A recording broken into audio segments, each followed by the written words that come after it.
Muchas gracias por la invitación a participar en este Congreso Internacional de Ciencias de la Salud 2022. Sin duda de las crisis vienen las oportunidades para resolver los ingentes problemas de salud de nuestra población. Muchas gracias a nuestros amigos de la Universidad Francisco de Miranda por la invitación y al equipo de la Secretaría de Salud del Estado Falcón por la organización de este evento. Mi nombre es Betulio Chacín, yo soy internista neumonólogo y profesor titular de la Universidad del Zulia. Actualmente me desempeño como presidente de la Sociedad Venezolana de Neumonología. Vamos a conversar ahora sobre una patología bastante presente, bastante preocupante como es el long COVID o el COVID persistente. Porque si bien hay tantos millones de personas que han padecido COVID, muchos de ellos tienen actualmente COVID persistente.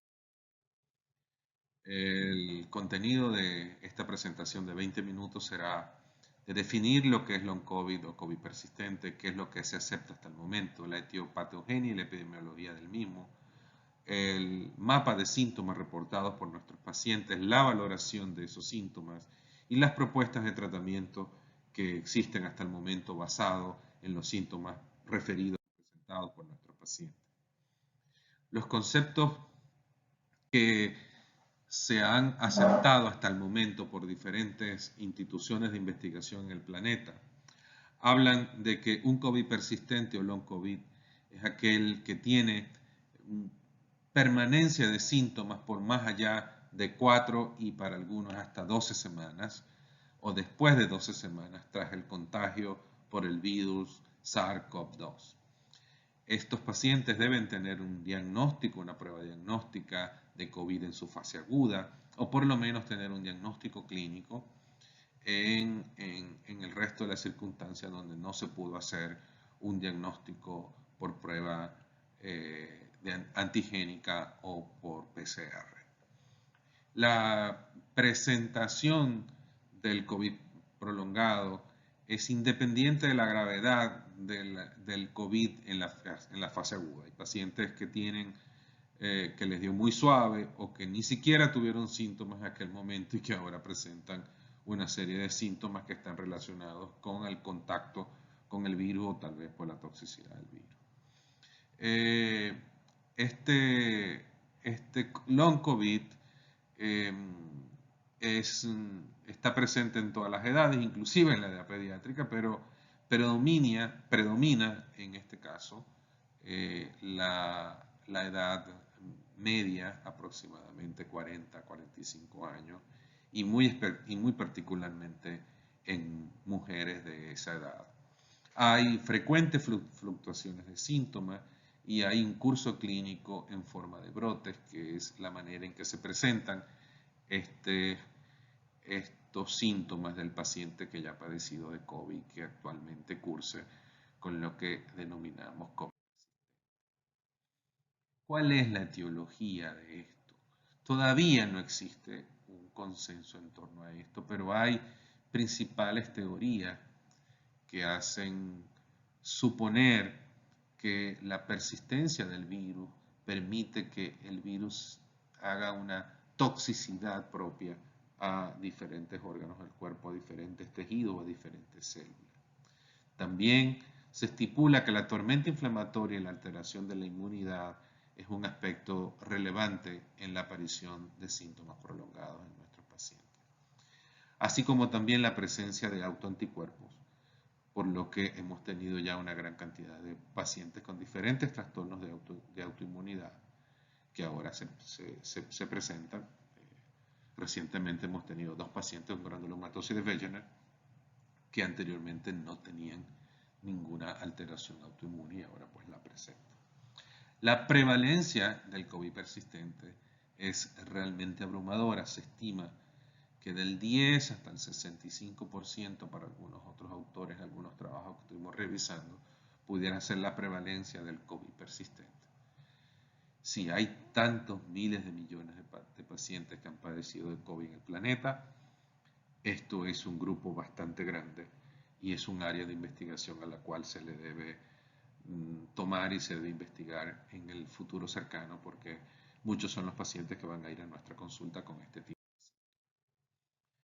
Recientemente el Journal de la Sociedad Europea de Cardiología hizo una revisión sistemática de la evidencia que hay con respecto a la etiología de las manifestaciones cardiovasculares, que son muy parecidas a la etiología de las manifestaciones de las otras manifestaciones de otros órganos o de otros organismos. Sin duda, la toxicidad viral directa, la presencia de mediadores inflamatorios desde la primera semana hasta la tercera, cuarta, quinta semana, así como los eventos de vasculitis o tromboembólico de difusión endotelial que se presentan a partir de la tercera semana, parece ser los principales componentes, amén de la respuesta autoinmune que puede estar presente en cualquiera de estas etapas en un paciente con COVID.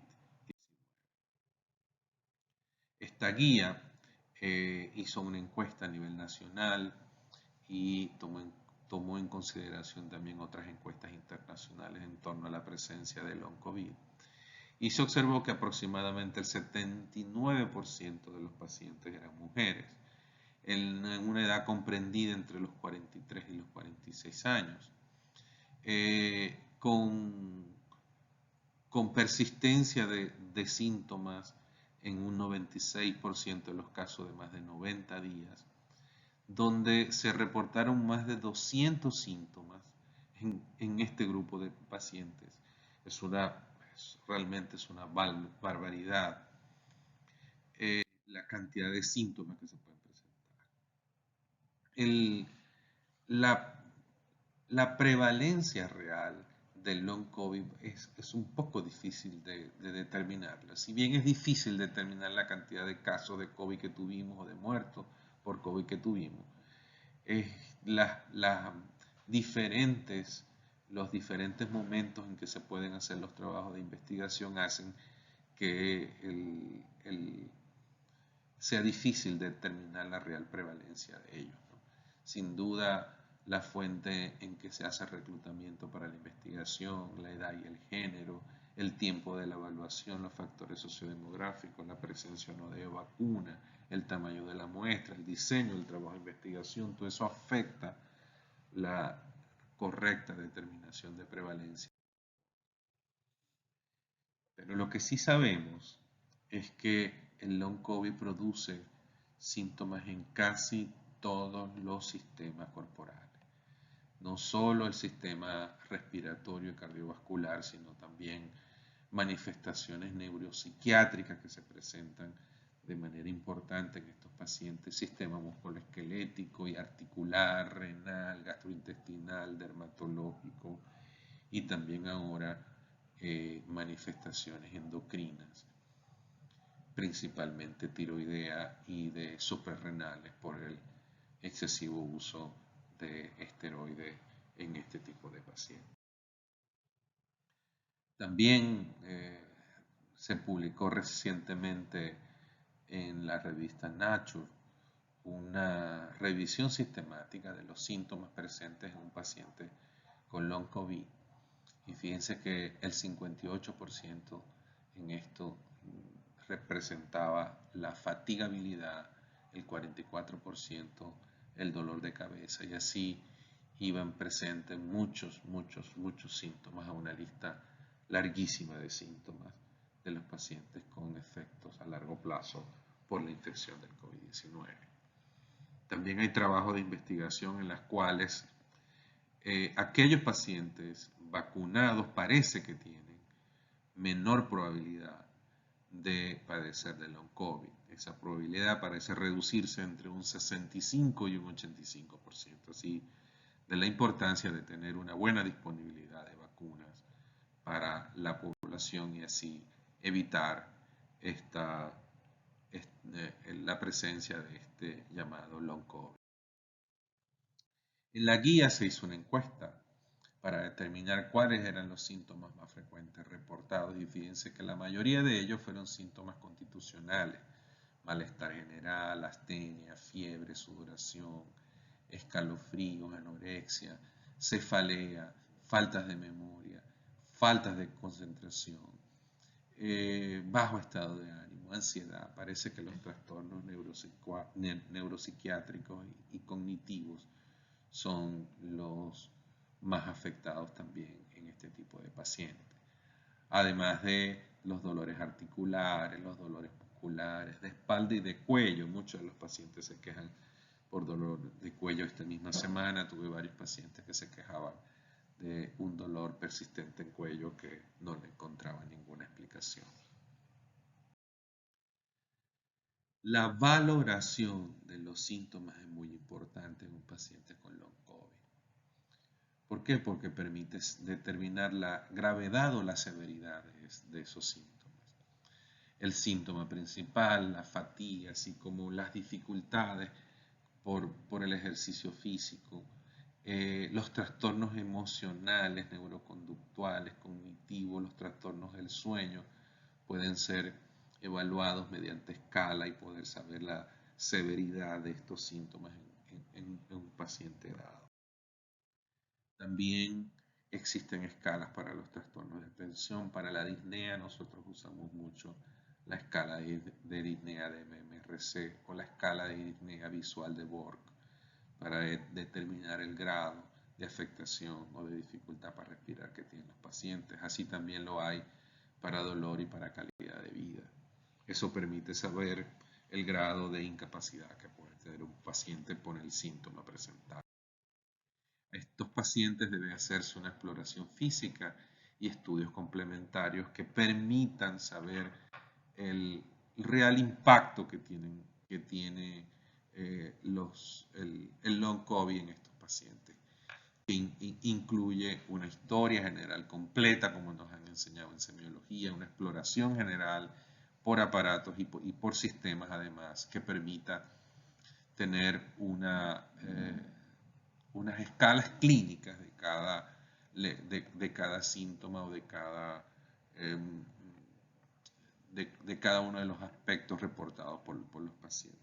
Se deben hacer pruebas de laboratorio básicas y específicas, así como de inmunidad celular, porque muchos pacientes quedan con trastornos de inmunidad y es necesario que nosotros podamos revisarlo. La pulsioximetría, la espirometría y la difusión de gases son necesarios para saber qué grado de afectación o de lesión pulmonar residual tienen estos pacientes. Ya sabemos que pueden presentarse disminución de la difusión de gases hasta por más de 6 meses después de haber presentado una neumonía. Pero también deben hacerse estudios cardiovasculares, como el monitoreo ambulatorio de presión arterial, las pruebas de esfuerzo, el tilt-test, el ecocardiograma, el Holter y el electrocardiograma para determinar la gran variedad de trastornos cardiovasculares que se presentan en los pacientes que tienen long COVID. Y por supuesto los estudios de imágenes de tipo radiología, ecografía y tomografía de tórax, muy importantes para poder hacer una evaluación precisa de la lesión pulmonar que puedan tener los pacientes después de haber padecido un COVID severo. Las pruebas analíticas implican realización de hematología completa con la valoración de las 3 series, con glicemia, porque muchos pacientes terminan diabéticos después de haber presentado COVID. Trastornos hiperlipídicos, sabemos que el triglicérido se eleva mucho y un factor de riesgo importante cuando un paciente presenta trigliceridemia alta en COVID en fase aguda, y seguramente también en long COVID tendrá algún pronóstico importante que todavía desconocemos o no sabemos. Investigar reactantes de fase aguda como velocidad de sedimentación globular, proteína C reactiva, así como medición de aspectos del metabolismo del hierro que es afectado por el COVID, no solo la ferritina, sino la transferrina y el hierro. Las pruebas de coagulación como el dímero del fibrinógeno y la determinación de niveles de vitamina B, de calcio, fósforo y folatos. Es necesario también planificar una serie de medidas analíticas dependiendo de la presencia de síntomas por sistema o por órgano. Si el paciente, por ejemplo, predominan los síntomas de astenia, de artralgias y mialgias. Es importante descartar o verificar el proteograma de estos pacientes, el nivel de ácido úrico, trastornos de tipo colagenopático, determinación de factores reumatoideos, anticuerpos antinucleares, complemento, anticuerpos antifosfolípidos, que ya tenemos una gran cantidad de pacientes con anticuerpos antifosfolípidos positivos, determinación de cortisol, de enzimas musculares, de SKMM, de aldolasas, para poder determinar si hay sarcopenia y lesiones musculares que tengan que ser medicadas rápidamente. Así como también otros aspectos en el ámbito respiratorio, aquel paciente que tenga disnea, tenemos que pedirle dímero D, péptidos natriuréticos, troponinas, amilasa, también es porque puede dar alteraciones tanto respiratorias como digestivas. Y en fin, muchos otros aspectos que son necesarios evaluar un poco más profundamente dependiendo de los síntomas que el paciente refiere. Las estrategias de tratamiento son diversas, pero los tratamientos farmacológicos son muy escasos, aislados. Todavía no hay un consenso, una medicación que permita darle al paciente con long COVID para mejorar los síntomas. Recordamos de esto cuando la epidemia de chikungunya, que los pacientes quedaban con muchos trastornos y no sabíamos, no teníamos medicación cómo tratarlo. Parece que estamos en la misma situación con el long COVID, lo único es que ahora vamos a tener una avalancha de casos de long COVID que debemos nosotros tratar. Cambios en el estilo de vida saludable, terapia ocupacional, intervención psicológica, prescripción de ejercicio físico, es la dirección en que debemos seguir para tratar a nuestro paciente y rehabilitarlo. Y esa rehabilitación no solo es con rehabilitación física y fisioterapia respiratoria, sino con rehabilitación cognitiva, con rehabilitación olfatoria, que muchos pacientes quedan con trastornos olfatorios y también con trastornos de la deglución o de cierre glótico o de la voz, y por eso necesitamos el logopedia para mejorar el efecto del COVID, del SARS-CoV-2 en el COVID prolongado. No existe un potencial tratamiento sistémico todavía aceptado. Algunos proponen que se deben dar antivirales nuevamente, otros que se deben dar antiinflamatorios para reducir la inflamación de estos pacientes. El esteroide parece ser una herramienta, nosotros lo usamos en los pacientes que hacen neumonías intersticiales de tipo neumonía organizativa o algunas otras neumonías intersticiales que se presentan en los pacientes que están saliendo de fase aguda de COVID, o a posterior a ello damos cursos de esteroides en muchos casos. Se deben suplementar algunas vitaminas, pero principalmente el tratamiento es sintomático, dirigida a rehabilitación y a las intervenciones psicológicas o conductuales o de terapia ocupacional para que el paciente con COVID mejore.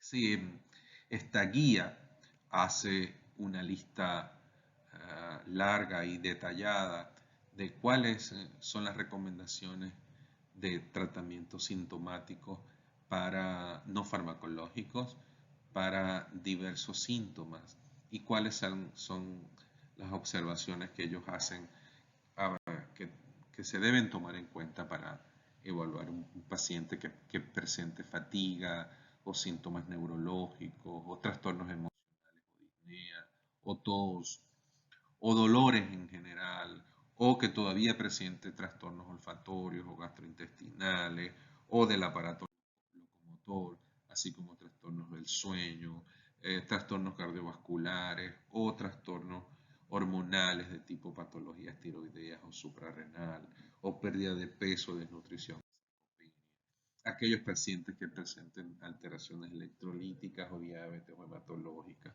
o aquellos pacientes que estén con disfagia o con disfonía, necesitan de la valoración dirigida, y para ello pues se hace una buena descripción ahí que no voy a detallar por el tiempo de esta presentación.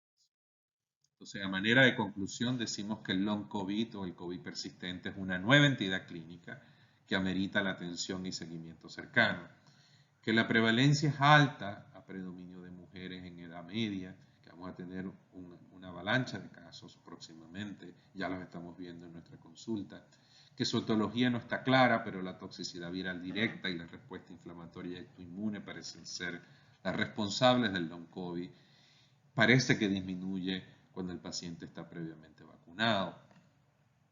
Es multisintomática y puede afectar muchos sistemas y órganos al mismo tiempo, con predominio de síntomas generales y cognitivos. Y hasta el momento no hay consenso en el tratamiento recomendado, pero sí en la evaluación sintomatológica de las manifestaciones clínicas que reportan nuestros pacientes. Muchas gracias por su atención y bueno, estamos atentos a las preguntas. El comité organizador tendrá la metodología para poder hacernos llegar las preguntas y poder